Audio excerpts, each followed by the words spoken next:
The perception of superhero video games has changed a lot. They used to be the punching bag of the month back in the 90s and 2000s, with big old steamers coming out left and right. Games like Fantastic Four, Rise of the Silver Surfer, or the plethora of LJN retro titles gave this entire concept a reputation that probably sank a bunch of decent releases that might have been good otherwise. Marvel Comics and video games have been dancing together for 41 years now, since the original Spider-Man on the Atari 2600. That means these heroes and even the entire company has been tossed through several developers, publishers, heck, even owners. With over 4 decades of video games starring good old Pete's and countless others, there's bound to be tons of forgotten ones, good and bad. Nowadays, things have changed to the point where Insomniac's Spider-Man 2 can headline a Sony game showcase. No one bats an eye, people get hyped even, which is such a long ways from Web of Fire on the 32X. I played a bunch of these growing up, and well, I've gone back and dug around for the weird ones. The popularity of Marvel has fluctuated over the years, but one thing has stayed consistent, and it's the ridiculous amount of these coming out. If you remove ports, which can be totally different, there's still well over 130 of these and counting. We got Howard the Duck, we got Silver Surfer, we even got Ghost Rider, Nick Cage Ghost Rider. It's just a shame that the only Thor games out there are the absolute worst. No! Sif. Stupid. So yo, it's Austin, and today we're gonna be dipping our toes into some weird and forgotten Marvel video games. I keep coming back to these, so we might as well tackle a bunch. It wasn't until recently that I realized just how many Marvel video games I played over the last few decades, so I figured, hey, why not put a spotlight on a few of those? I think the first licensed superhero game I played back in the day was Maximum Carnage with its big old farty soundtrack. What was yours? Let me know down below so I can feel like one of the ancients. Nowadays, when a big superhero game hits the market, it usually makes a pretty big splash, whether or not it's good.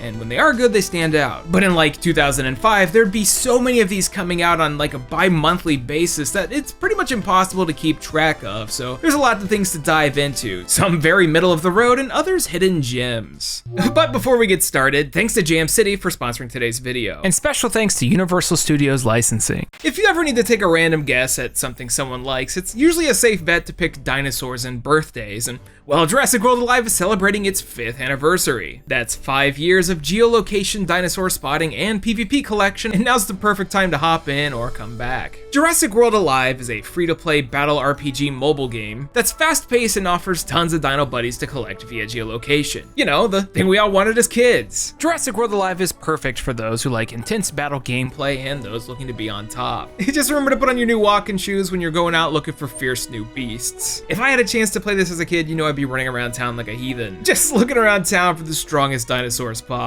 and they're easy to find. Simply find yourself a sanctuary, have yourself a little meet and greet, and dangle some tasty treats. Gotta have a little snack before facing your fiercest foes. So during the 5th anniversary, There's gonna be all sorts of new and old iconic dinosaurs coming to meet you in the streets. So I'm gonna go train up some beefy dinosaurs, and you should too. You can experience all the action and excitement of Jurassic World Alive for free using a mobile device or tablet by clicking the link down in the description or scanning the QR code on the screen. Check it out today. Marvel and comic books in general were in kind of a weird spot in the 80s and 90s. We were past the Bronze and Silver Age and now on to the modern era where video games were now part of the equation, and they existed. However, that first decade isn't remembered for being very good.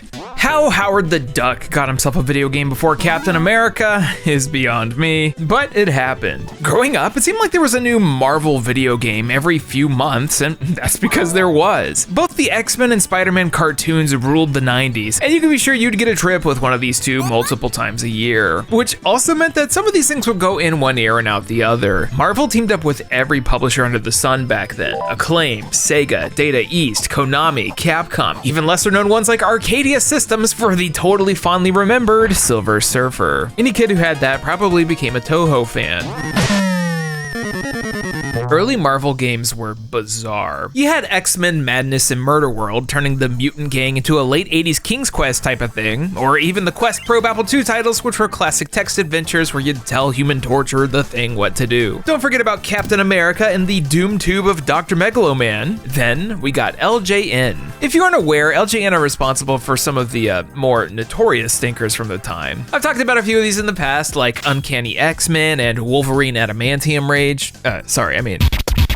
Wolverine. You think we'd run out of LJN to cover, but no. We got Spider-Man and the X-Men in Arcade's Revenge, a Super Nintendo and Genesis platformer that actually ended up having two very identical versions. This thing was ambitious, maybe too ambitious. You would pick between 5 different characters: Spooter, Gambit, Wolverine, Storm, and Cyclops, each with their own different stage and mechanics. Spider-Man can swing, Gambit can throw cards, Wolverine can actually retract his claws in order to get that innate healing, and Storm swims. For some reason, these levels are the worst, but only Cyclops has mad kicks. Yo, that looks really good. We should put it in Mortal Kombat. Arcade's Revenge is actually decent, which is way more than you can say for most LJN releases. It's just got some bizarre sprite art. Peter's looking like he just found out what a s'more was, and Gambit, well, he's doing his best. But none of these beat the scene where it looks like Spider-Man's peeing in front of everyone. Go, Web, go! Speaking of Super Nintendo, Marvel's Superheroes in War of the Gems by Capcom. One of the earliest superhero team-up games that I can remember, alongside Captain America and the Avengers. War of the Gems was kind of like a spin-off. This was based off of Marvel Superheroes, which alongside X-Men vs. Street Fighter would become the basis of the Marvel vs. Capcom franchise. Those games were way too complicated for consoles at the time, so they kind of reworked it into this. They even reused sprites and artwork from that game in the character select. They knew. And because of that, you had to watch cool, beefy Iron Man get all small and skinny, and then somehow have an air meter underwater, even though he can go into space. It's fine. Man,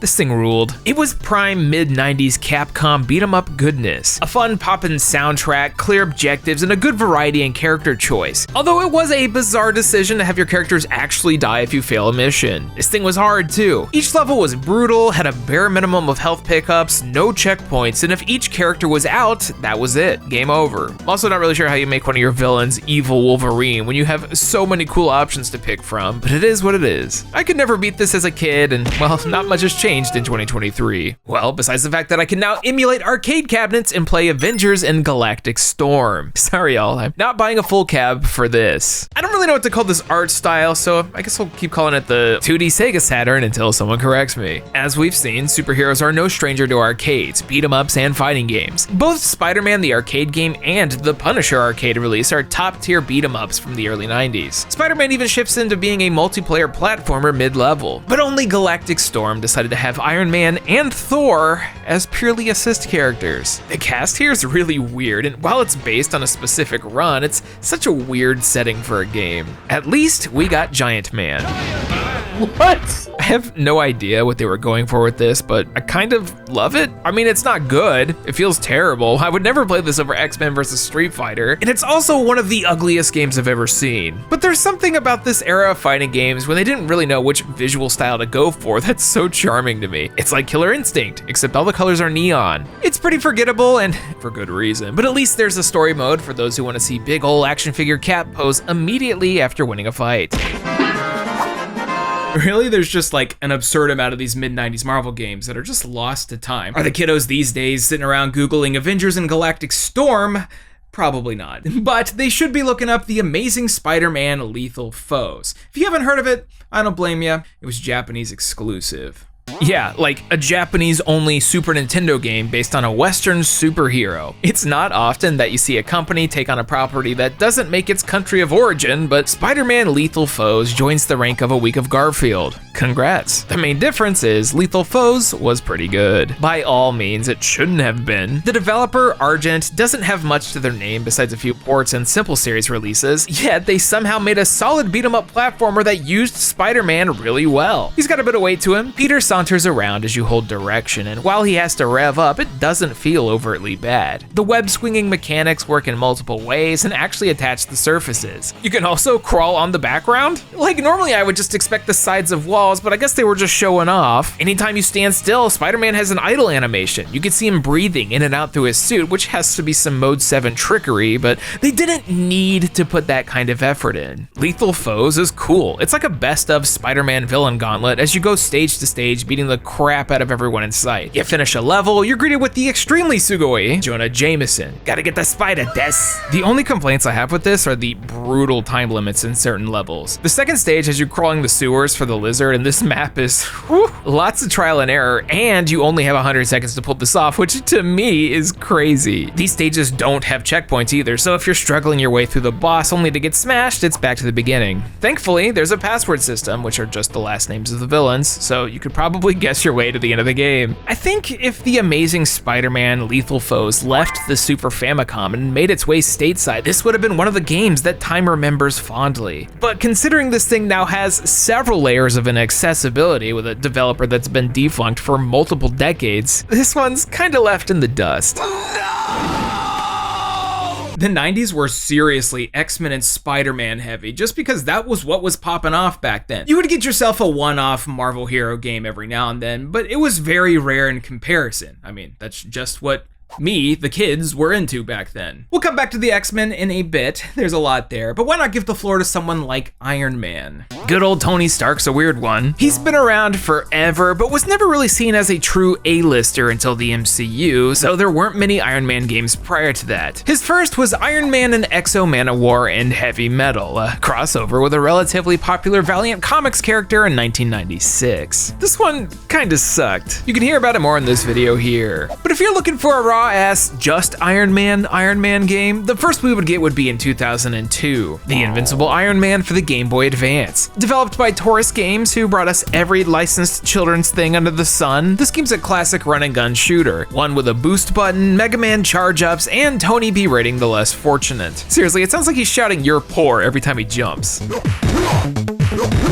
This one is pretty simple. There's a whole bunch of Marvel games on portable that are relatively insignificant, super run-of-the-mill, and go into one ear and out the other. Although Invincible does feel really solid. The movement feels good, the mechanics are easy to understand, and it's generally pretty fun boosting around. It's just something that you can beat in an hour, and then there's no other reason to play it. Like a Super Nintendo tier platformer tossed onto the handheld, and that's really the best they could have done, even if they decided to remove Tony Stark's neck. On the topic of removing necks, the Punisher. It's hard to imagine that Frank Castle and his murderous exploits have gotten several video games across multiple generations, but he was always one of the more popular anti-heroes from the times. It goes all the way back to 1990 with the NES and Amiga games. You want depressed Frank Castle tushy? You got it. However, we're ditching the spandex suit and moving forward to the PlayStation 2 and Xbox for Volition Software and THQ's take on the Punisher. A game so violent they had to censor it by fading to black and white. It's also like lesser Max Payne. This take on the character is a weird fusion of the 2004 movie and volumes 5 and 6 of the comics. You've even got Thomas Jane coming back to do the role again.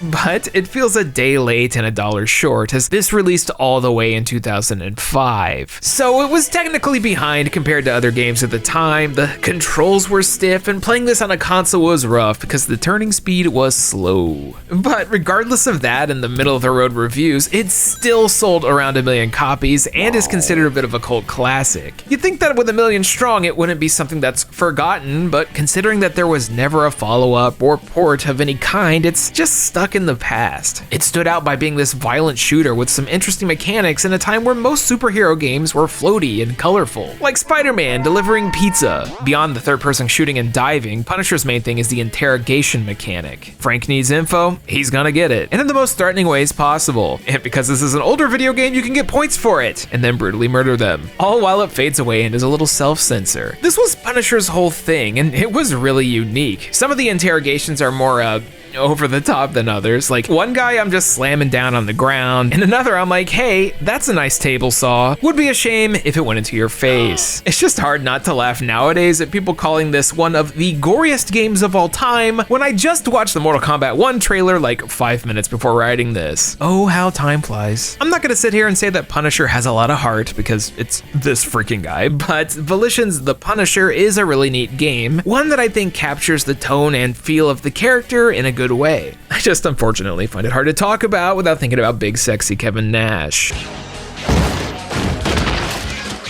The Punisher kinda lines up with the film, but it wasn't quite the movie tie-in that you would normally expect. Probably because Volition was awesome back then, but during that time there were a lot of comic book tie-in movie video games, which is a mouthful, which is probably something you deal with a lot if you're Blade, because he's a vampire. Blade was cool. I think it's because of this film and Sam Raimi's Spider-Man that we had the gates open to the modern MCU and comic book characters exiting the nerd exosphere. It certainly wasn't because of Daredevil, that's for sure, which also got its own video game that's extremely mid, but yeah. Blade was a third-person action game that hit the PlayStation 1 2 years after the movie and a month after the PlayStation 2, which really says it all. Third-person shooters on the PlayStation 1 are usually a mixed bag, and playing them nowadays can be super rough. This one kind of feels like it was trying to do something similar to Siphon Filter, but ended up feeling a lot more like Tomorrow Never Dies. It wasn't great, even at the time. When you're told you're playing a superhero video game, you normally expect some kind of like superpowers, maybe even the ability to jump high and do dumb stuff like in the Wesley Snipes films. But Blade hardly feels super at all. You die so fast, enemies load you up with bullets, and all you can really do is hope you get enough med kits to carry you through the damage. Sure would be cool to, you know, do vampire stuff. There's a video game for the sequel as well, Blade 2. In fact, the mid-2000s had a lot of movie-licensed Marvel games coming out, and most of them were well known for being absolute trash. 2003 Hulk, X2, all of the MCU Sega games, and the cream of the crop, Fantastic Four, Rise of the Silver Surfer. A rare case of a movie and its tie-in video game being considered some of the worst of their respective mediums. Sorry, Chris Evans, you'll never have a future in comic book movies. No, I don't think I will. The Fantastic Four have really gotten the short end of the stick. In comics, they're well liked and pretty baller, but every film and game adaptation has been a stinker. Well, almost every adaptation. Some of y'all might have passed up on it back in the day, but the PlayStation 2, GameCube, and Xbox version of Fantastic Four is actually alright? Shocking, I know. Developed by 7 Studios, like that's actually their name, Fantastic Four is a run through the movie of the same name. You play as not one, but all 4 of the Fantastic Four as you discover your powers, level up, and smack dudes around like ragdolls. Mr. Fantastic is stretchy, Invisible Woman is invisible, the Human Torch can set himself on fire, and the Thing does the big smashy thing. He's also wearing a trench coat and a fedora, just like in the movie. Gotta love it. I like how you can easily tell like the powers of 2 of these characters. The Thing is close enough, but with Mr. Fantastic, it's like, what do? You stretch? Okay, sure, I got that from your name, absolutely. On the surface, Fantastic Four is a relatively simple stage-based beat 'em up. You spend a lot of time fighting waves of baddies as a team, being able to swap between them on the go, and needing to do weird matching line puzzles because we need to extend the runtime on this thing. It's also got co-op so you can play with your friends, and to be honest, if I had this as a kid, I would probably have done that. Mechanically, it's solid enough. It's not terribly glitchy, the combos feel decent enough, and I think if they had any other license on this thing, it would have been way more fondly remembered. But considering it was a game for the 2000s Fantastic Four film, they can only do so much. Also, it kind of came out around the same time as both X-Men Legends titles, which are some of the best action RPGs and licensed games out there, so they didn't really stand a chance. But at least Reed Richards got a 1-frame block. Look at him go. Can't get past this. Oh, and if we're talking about licensed comic book movie tie-in video games by Fox, trademark, you gotta go back to the X-Men. Coming out all the way in 2006 for literally every platform with 3 separate versions was X-Men the official game, except for the PSP because I guess Activision were being haters. This is technically a tie-in for X-Men The Last Stand, and it's also a sequel to X2 Wolverine's Revenge because that wasn't confusing enough. It's kind of crazy that X-Men went from this colorful, fun 90s thing to the more drab, edgy films we saw in the 2000s. And while I love me some live-action X-Men, these games never quite lived up to some of their predecessors. I'll come back to these and all the other live-action comic book video game adaptations one day because I'd love to see all of them in one place. Between these, Blade 2, that Game Boy Advance Daredevil, Eric Bana Hulk, never mind the Spider-Mans, Spider-Men, there's plenty to tackle. Plus, somebody's gotta talk about the Electra Java game, and it might as well be me. It seems like everyone's out there trying to forget the live-action X-Men video games, and I don't blame them. It's just unfortunate that we haven't had a proper X-Men video game since 2011 with X-Men Destiny, which, yeah, love me some Wolverine, excited for that, but there's nothing quite like the full entourage. which means yes, it's time for 90s X-Men. Not counting different ports, there's almost 30 individual titles starring Xavier's gifted youngsters. We've got more X-Men games than Call of Duty. That's just how popular these were back in the day. The first one that comes to mind is probably Konami's arcade beat 'em up, which has been ported a whole bunch of times. I mean, it's hard not to love its ultra widescreen setup and the over-the-top Colossus screams. If you've ever been to an arcade with X-Men, you knew from a distance. There were a lot of releases at the time. Capcom was putting out bangers left and right with Children of Atom and Mutant Apocalypse on the Super Nintendo, which are fondly remembered. However, those who weren't Sega kids growing up probably missed out on X-Men and X-Men 2 Clone Wars on the Genesis. Two hard-as-nails releases starring multiple characters with different playstyles. The first one's a bit notorious about it. It's got some really unfair moments, the levels are relentless and will kick your butt. I like that each of the characters has mutant powers with a separate meter, and that Wolverine actually heals over time. Him and Gambit are the clear best for missions here, and Cyclops kinda sucks. Now the sequel, Clone Wars, did something that I'd never seen before, maybe even to this day. You slap that bad boy in, press the power button, and you're immediately tossed into the first level, a cool snowy mission for a literal cold open. The character you start as is randomly selected, and I remember this being incredibly cool as a kid. I would just slap reset until I got Psylocke for reasons. Clone Wars, while by a different developer, was a very late Genesis game coming out in '95 near the end of its lifespan, like 2 months before the Saturn popped out in America. Look, I'm just gonna say it, Clone Wars is one of the best Sega Genesis games, and I totally forgot about it. It's a true sequel, it follows a similar structure to the original while vastly improving on everything. There's more mutants, more levels, higher stakes, you can even play as Magneto. I'm a little sad that they didn't include Storm or Rogue as they rule, but the addition of Beast and Psylocke is good enough. Everything moves way faster, you've got a good amount of forward momentum in your attacks, yet somehow Cyclops is still the worst by like a mile. His laser sucks, his punch sucks, Scott just sucks. Welcome to the Cyclops Haters fan club. You're a dick. Okay. It's still wild to me that these two classics were actually first-party Sega titles back in the day, as that just wasn't a common thing to see. Though it seems like that tradition continued with Marvel Ultimate Alliance 3 being from Nintendo, so you never know. I think these two are glaring omissions from every Sega Genesis collection out there, but with it being licensed, you know how it be. Play Clone Wars if you ever get a chance, it rules. With the sheer amount of these games releasing, you could throw a dart in a random direction and land on something that's probably been forgotten. It is extremely rare that a classic licensed title gets ported to modern consoles, especially when they're made by defunct studios and Activision. Capcom might have ruled Marvel Fighters back then, but Paradox certainly gave it a shot with the X-Men Mutant Academies, featuring costumes from the movie, so you know exactly when this came out, which makes it more surprising to find out that they're actually pretty good. Specifically the sequel, since they're essentially the same game, Mutant Academy 2 has a lot of fun stuff going for it. I didn't wake up this morning expecting to see parrying, the best mechanic in a licensed fighting game from 2001, but it's here. Then again, I also wasn't prepared to see Rogue kiss Toad. That's unfortunate. Sugar, let's dance. It's pretty feature light, which was common back in the day, but the cast of characters was solid. Any fighter that lets me play as Phoenix is a good one. Oh yeah, strap in. There's a lot of fun early 2000s CGI cutscenes here too. Not quite Mortal Kombat 4 tier, but close. Although it's hard to beat watching Scott miss a really easy basketball shot. I don't think I would play this or the PlayStation 2 sequel over any of Capcom's releases around this time, which, like, I mean, yeah, but Mutant Academy 2 has a lot of meat to it, specifically of the Street Fighter Alpha variety. If I'm gonna play a licensed Marvel fighter from the year 2000, it's gonna be MVC2, which was also the year that HAL made an X-Men game. Oh, sorry, not HAL Labs, HAL Corp. It's different, I swear. There's nothing quite like a small, chibi Wolverine running around murdering everything in sight. You gotta love how the music pauses every time you grab a health pickup.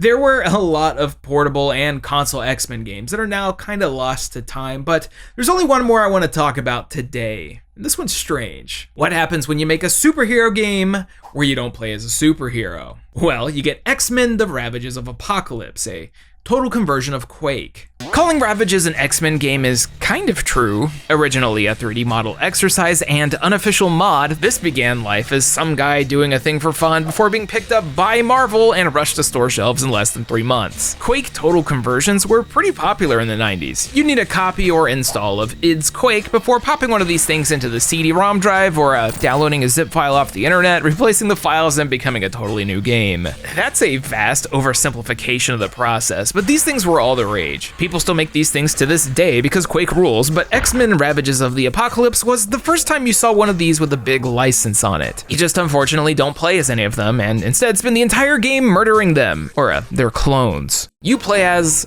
Guy, or a floating hand really, I'm not sure. The game itself is a bit lackluster, and the level design's extremely convoluted in comparison to other similar Quake conversions. The weapons are a mixed bag, some of them feel proper explodey, and others feel incredibly underpowered. You can tell that Marvel had them rush this out for holiday sales because there's a lot of polish missing, especially for a smaller team. I do think the mutants look pretty decent. We've got Beast, Cyclops, Wolverine, Psylocke, Rogue, a whole bunch. For 1997, these look really cool in the Quake engine. It was just really bizarre to see how messed up they would get from me, well, blasting away. I'm not really sure if these fun and colorful 90s mutant designs should be getting shot at like this. The game is kind of whatever, but I do think the story of this happening at all is pretty cool, especially because there's no way that Disney would ever allow what was essentially a mod to become a full officially promoted product these days. It's just, if you want to make a game starring superheroes, maybe it should have been a little less about killing them and more about being them. I'd imagine a little more than 3 months of development time would fix all of that, but you know, capitalism ho. I'd say enough of the X-Men, but sorry, I got one more that's kind of X-adjacent. Prior to pulling out of licensed games forever, Activision was responsible for some really good Marvel video games. They did a lot of good Spider-Mans, the X-Men Legends, and Marvel Ultimate Alliance is one of the best ever, but one of the last games they published, and turning 10 this year, is High Moon Studios' Deadpool. The last High Moon title before being sent away to the Call of Duty mines. These guys were responsible for the outstanding Transformers War and Fall of Cybertron games, which I can't sing enough praises for, but in 2013, they'd give us Deadpool, a game that was delisted twice. First on the PS3, again with the Next Generation remaster. Deadpool's trying to give us the slip and completely exit the public's mind's eye. In the late 2000s and early 2010s, Deadpool mania was running wild, brother, to the point where the character became a meme that transcended into the upper echelon of Marvel heroes. The wisecracking, self-aware, fourth wall breaking, definitely problematic, absolute mess of a character was all over the place. While he might have looked like Murder Spider-Man with guns to normies, the Merc with a mouth is here to stay. He was popular enough to have an entire video game created for him. That's rare. There's like tops 10 Marvel superheroes with enough star power to get their own game, and when even Thor has issues, you know you're lucky. They even announced this thing in the most appropriate manner by having a guy in a Deadpool costume interrupt a Marvel Games panel at San Diego Comic-Con and yell a whole bunch. Who has 2 guns and has a video game coming out next year? This guy!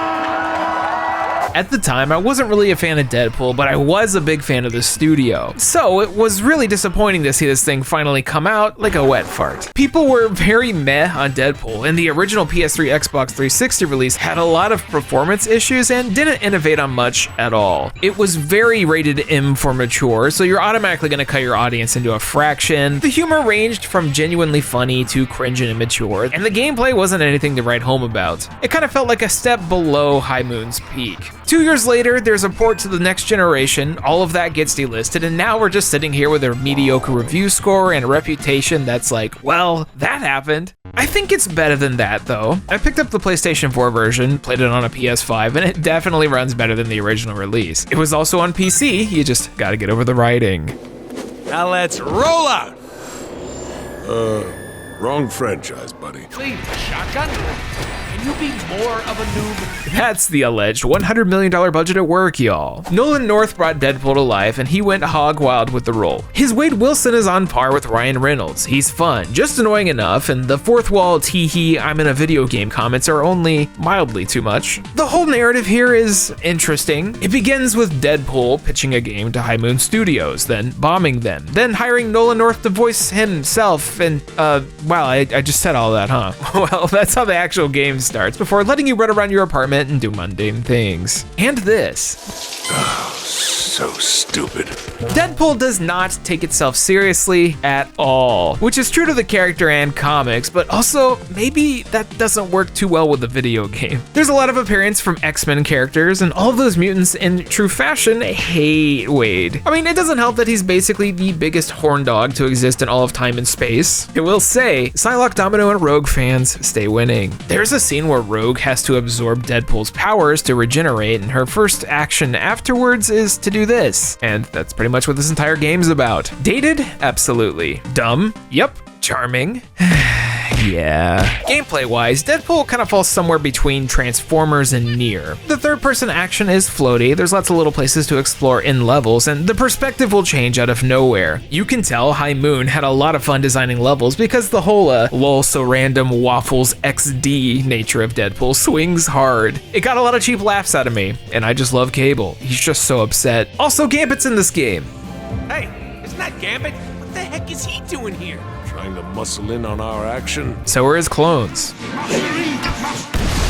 Overall, Deadpool is a time. It's crude, it's janky, it's dated, it's funny, it's cringe, alluring, and there's rarely a case of a game taking me on an emotional roller coaster like that. Not because the story's gripping, but because it feels like 2000s internet culture put into a weird, ultra-violent bubble, and I don't hate that. It's got some issues, the gameplay's not very deep, and there are a few moments that in 2023 will make you tug at your collar, but I think it's still worth your time to go back and try it out. Actually, my main complaint is that it could have used a bit more of a visual variety because it really suffers from that 7th gen gray and brown lifestyle, especially for a fun and colorful character like Deadpool. But at the very least, it ends with a nut shot and a thumbs up. What, did you expect something profound? It's Deadpool. Seriously, roll credits. We're done here. And there you have it, a bunch of carefully curated, forgotten Marvel video games. Deadpool might be the most recent, but it's also really hard to find a physical copy of since it was delisted, so hop on that while you can. Though I imagine there's probably not a lot of demand for a 7 out of 10 PS3 game these days, but you never know. At the very least, Deadpool would want to play with himself again. I know there's a lot of games I missed, like I said at the beginning, there's literally hundreds of these, so if there's one you think I should take a look at in the future, let me know down in the comments. I barely touched portables like at all, but it's looking like one of these days I'm gonna have covered and reviewed every single Marvel video game based on the way things are going, so Sega Master System, here we come. And bootlegs too, why not, sure. We could also get into the DC side of things, considering there was like 1 or 2 Batman games every single year for like 20 of them. I love me some crappy licensed superhero video games, and that's probably an issue for my relationships in life, because I'm the guy sitting there inviting my friends over to play Gotham City Racers. If you liked the video, check out today's sponsor, consider becoming a Patreon supporter, buying a t-shirt over on the Pixel Empire, becoming a YouTube member, subscribing, you know the shtick. I don't gotta tell you what to do, you're an adult. Hopefully. All of your support goes back on the channel and goes a long way. Anyways, I've been Austin, and catch me next time when I think it's time we do another deep dive. There's a specific game that I needed 100% before it gets delisted. Gotta finish the Square Enix trilogy. That's the thing. Thank you so much for watching. Special Patreon shout out to Aaron Kwolek, Blackfoot Ferret, Blake Thomas, Cheeks, Chris Shelton, Doug Prince, DX Buster, David Molnar, Elijah, GM Pinks, Hey Quiggles, Idlewise, Jay Roos, Jacoby Fitzpatrick, Kevin Zanowski, Karen Arter, Nick Irving, Ryan Talbert, and Vox. Thank you all so much for your generous support. Another video in the bag. Yeah, I just wanted to take this moment to talk about how painting miniatures has become a fun hobby of mine. I've been learning how to prime, and pretty soon I'm gonna start taking some contrast paint to some, they're actually Marvel Crisis Protocol figures. Bought a Warhammer Kill Team too, it's gonna be cool. Trying a new thing that's not video games while waiting for Final Fantasy 16, the big video game. So that'll be fun. I got a lot of things coming out, as you can see, and there's so much more on the horizon before the year's up that I hope that you guys are all here for. We're really excited to put it out. Also, happy Pride. I'm a fan of the X-Men, I get it.